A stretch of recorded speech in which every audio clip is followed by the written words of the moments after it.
Bon, alors, on apprend pas mal de choses quand même dans cette expo et aussi de choses locales. Alors, expliquez-nous devant quoi vous vous trouvez là et qu'est-ce que justement les gens qui viennent voir l'exposition, les gens qui habitent dans le coin, peuvent découvrir, hein. Alors donc, ici, au milieu de notre panneau, vous avez une petite carte qui montre en fait que le cœur de l'histoire, c'est la poudrerie du Boucher, qui donc produit des munitions, des cartouches pour les fusils et des charges de poudre pour les canons de 155, français bien sûr.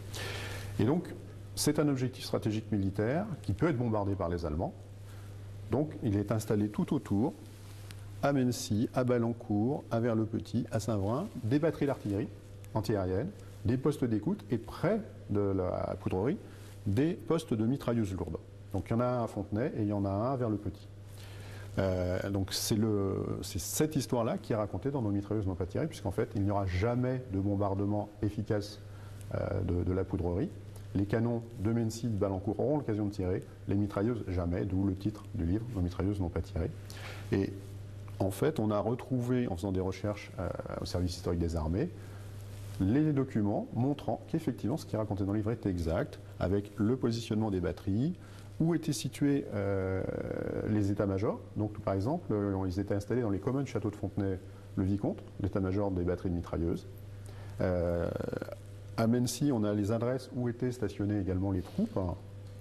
Et on a trouvé quelque chose d'assez intéressant qui est le positionnement exact de la batterie de mitrailleuse, puisqu'en fait, un mois avant la fin des combats ici, ils ont demandé à la déplacer pour la rapprocher en fait, de la poudrerie du Boucher. Et donc, on a retrouvé tous ces documents. Et une petite chose amusante, donc les soldats ont eu du temps, et donc pour que leur moral soit bon, ils ont fait des journaux de leur unité. Alors, donc nous avons un petit journal qui s'appelle DCA Paris.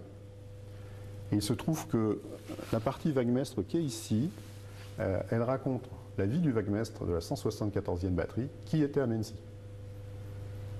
D'accord. C'est quoi un vaguemestre? C'est la personne en charge du courrier et des colis, ce qui est très important pour le moral des troupes et le lien avec la famille des soldats. Ça permet aussi à certaines personnes qui sont d'autres points de comprendre certaines choses. Ah oui, oui, tout à Par fait. exemple, Eh bien, ça explique, quand on a fait l'exposition à Écharcon, il y a quelqu'un qui est venu nous voir en me disant mais je ne comprends pas pourquoi je suis né à Toulouse alors que mes parents vivaient à Écharcon et travaillaient à Poudrerie. Donc j'ai expliqué que au moment, juste avant la débâcle, la Poudrerie a été évacuée, tout le personnel est parti en camion, donc il est né à Toulouse parce qu'on avait envoyé une partie des ateliers de fabrication à Toulouse, les machines, les hommes, les ouvrières. Et donc c'est pour ça qu'il est né à Toulouse, donc il a appris quelque chose quand il est venu voir l'exposition qui le concernait, lui directement. ok.